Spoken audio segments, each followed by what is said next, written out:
Hello बच्चों, आज हम संस्कृत के प्रथम अध्याय सुभाषितानी का अध्ययन करेंगे।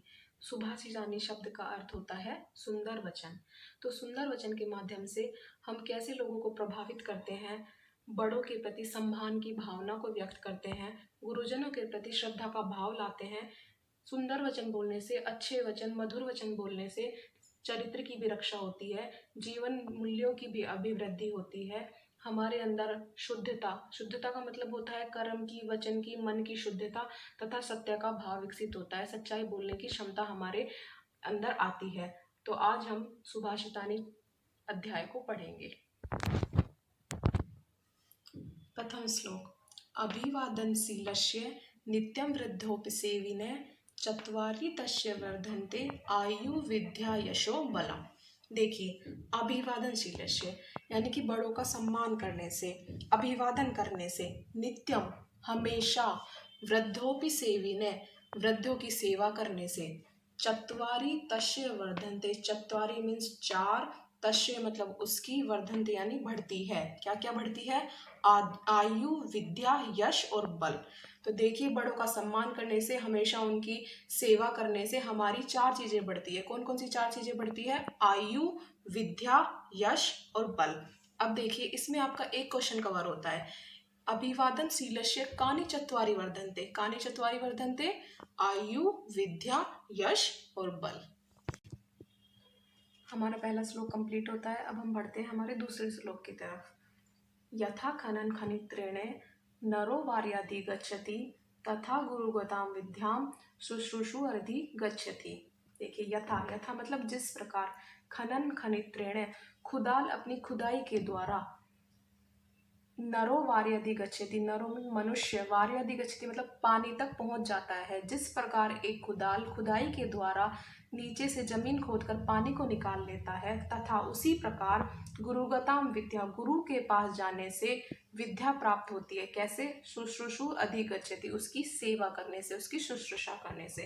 तो देखिए, जिस प्रकार एक मनुष्य खुदाई के द्वारा जमीन को खोदकर जल को प्राप्त कर लेता है, उसी प्रकार एक मनुष्य गुरु के पास जाकर उसकी सेवा शुश्रूषा कर कर विद्या तक पहुंच जाता है, विद्या की प्राप्ति कर लेता है।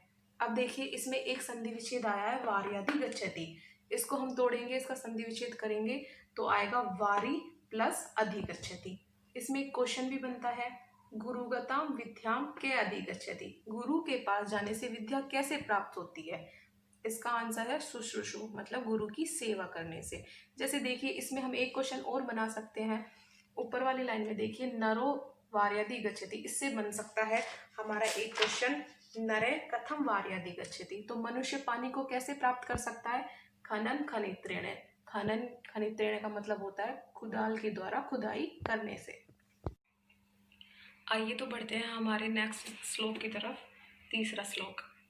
सत्येन रक्ष्यते धर्मो विद्या योगेन रक्ष्यते मृज्या रक्ष्यते रूपम कुलम वृत्तेन रक्ष्यते। देखिए, सत्येन, सत्य के द्वारा, रक्ष्यते रक्षा होती है। किसकी? धर्मो, धर्म की। सत्य के द्वारा धर्म की रक्षा होती है।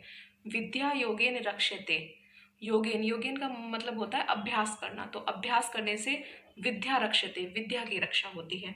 मृज्या रक्ष्यते रूपम, मृज्या मतलब होता है उबटन लगाना, मालिश करना। रक्षते, उससे रक्षा होती है किसकी? रूप की। तो उबटन लगाने से, मालिश करने से हमारे रूप की रक्षा होती है। कुलम वृत्तेन रक्षते, और कुल की रक्षा हमारे अच्छे चरित्र के द्वारा होती है। यदि हमारा अच्छा चरित्र होगा तो हमारे कुल की, हमारे वंश की रक्षा होगी। अब देखिए, इसमें चार क्वेश्चन बनते हैं। एक क्वेश्चन बनता है विद्या केन रक्षते, वहां पर विद्या योगेन रक्षते, इसका आंसर हो जाएगा योगेन। कुलम केन रक्षते, कुल से किसकी रक्षा होती है? कुल की रक्षा किस चीज से होती है? वृत्तेन, वृत्तेन मतलब होता है अच्छा चरित्र। तो अच्छे चरित्र के माध्यम से कुल या हमारे वंश की रक्षा होती है। रूपम कथम रक्षते, रूप की रक्षा किसके द्वारा होती है? मृज्या, उबटन लगाने से या मालिश करने से हमारे रूप की रक्षा होती है। सत्येन केन रक्षते, सत्य के द्वारा किसकी रक्षा होती है? तो सत्य के द्वारा धर्म की रक्षा होती है। श्लोक संख्या 4। व्रतम यत्नेन संरक्षेद वित्तमेति च याति च अक्षीणो वित्तते क्षीणो व्रत तस्तु फतो हते। देखिए, व्रतम, व्रतम का मतलब होता है चरित्र। व्रतम यत्नेन रक्षते, व्रत की रक्षा यानी चरित्र की रक्षा यत्न मतलब प्रयास करने से करी जा सकती है। वित्त मेति च याति च, लेकिन चरित्र को त्याग कर धन की रक्षा नहीं करनी चाहिए। अक्षीणो वित्त क्षीणो, धन तो कभी आता है कभी जाता है, कभी नष्ट हो जाता है, लेकिन हम उसको वापस भी कमा सकते हैं। वृत्त तस्तु हतो हते, लेकिन एक बार चरित्र चला गया, चरित्र मर गया, तो हम उसे वापस प्राप्त नहीं कर सकते।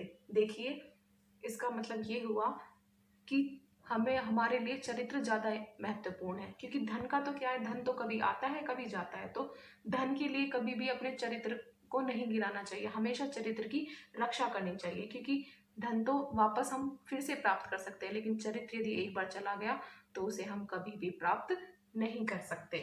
देखिए, इसमें क्वेश्चन आता है एक, कस्मात क्षीणे अक्षीणे भवति, ऐसी कौन सी चीज है जो एक बार चली गई तो वापस आ सकती है, मतलब क्षीण होने के बाद अक्षीण हो सकती है, फिर से हम उसे प्राप्त कर सकते हैं। तो वित्ततय, वित्ततय मतलब होता है धन, धन को एक बार गवाकर हम फिर से प्राप्त कर सकते हैं। व्रततय हतय कीदृश भवति, लेकिन जो हमारा चरित्र होता है वो मर जाने के बाद हमारी कैसी स्थिति होती है, या फिर उसकी कैसी स्थिति होती है, तो एक बार चरित्र मर गया तो मर गया, हम उसे फिर से प्राप्त नहीं कर सकते। देखिए, आप एक चीज यहाँ पे याद रखिए, वित्त, वित्त का मतलब होता है धन, और वित्तम और व्रत, व्रत का मतलब होता है चरित्र।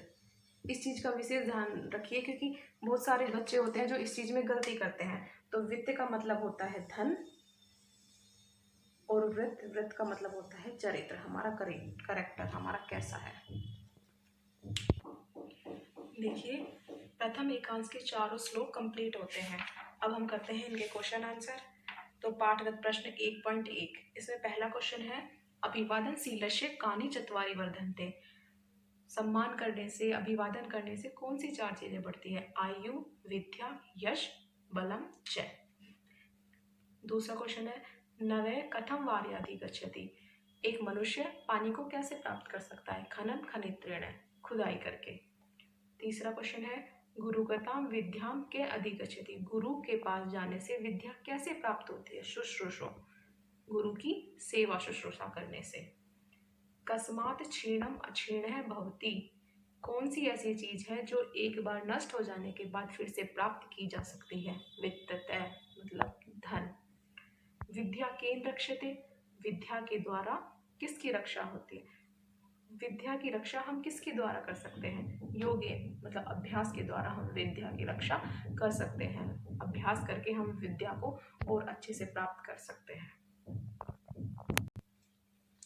प्रश्न संख्या 2, उपयुक्त कोष्ठगते पदे रिक्त स्थानम पूरयत, मतलब हमें जो लाइनें दी गई है लास्ट में इसके 2 ऑप्शन दिए गए, इसमें से हमें जो सही आएगा वो बीच में यहाँ पे रिक्त स्थान की पूर्ति करनी है। क्या? चत्वारि डैश वर्तन्ते, इसमें आएगा तस्य। गुरुगताम डैश शुश्रूर अधिगच्छति विद्याम, विद्या प्राप्त करने के लिए। गै खनित्रेण खने डैश अधिगच्छति, खनित्रेण खने वारि अधिगच्छति। Next, व्रतम dash संरक्षेत, व्रतम यत्नेन संरक्षेत।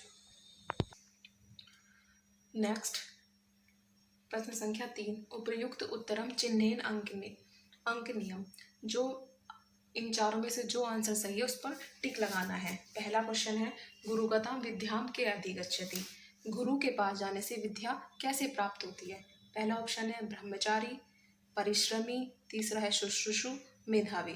तो ब्रह्मचारी, परिश्रमी और मेधावी ये तो तीनों है रॉन्ग, इसका आंसर आएगा शुश्रूषु, क्योंकि सेवा करने से ही हम विद्या प्राप्त कर सकते हैं। नेक्स्ट, कुलम केन रक्षते, कुल की रक्षा किसके द्वारा होती है? तो मैंने आपको बताया था कि कुल की रक्षा चरित्र के द्वारा होती है, तो लास्ट जो ऑप्शन है वृत्तेन वो इसका सही आंसर हो जाएगा। नेक्स्ट, वृत्तते हते कीदृश भवति, एक बार चरित्र मर जाता है तो उसकी क्या स्थिति होती है? पहला ऑप्शन है अमृत, दूसरा क्षीण है, तीसरा हतः और चौथा है अक्षीण है। तो जब एक बार चरित्र मर जाता है तो उसकी स्थिति यही होती है कि उसे हम वापस प्राप्त नहीं कर सकते, वो मरा हुआ ही रहता है, उसे वापस नहीं ले सकते हम। तो इसका सही आंसर हो जाएगा हते, गे आंसर। प्रश्न संख्या 4, अधोलिखितेषु संधि छेदे संधि वा करणीयम। देखिए इस श्लोक में या तो हमें संधि विच्छेद करना है या फिर दो शब्दों को जोड़कर लिखना है, यानी कि उसकी संधि करनी है। तो पहली संधि है वार्यादि गच्छति, इसको इसके टुकड़े करके लिखना है। तो इसके टुकड़े होंगे वारी प्लस अधिगच्छति। दूसरी सदाश्रित है, तो किसी पर आश्रित रहना, सदा प्लस आश्रित है। तीसरी देखिए संधि विच्छेद किया हुआ है, इसकी पूरी संधि करनी है, मनसा प्लस अपि, मनसापि। चौथी है विद्या प्लस आलय, विद्यालय।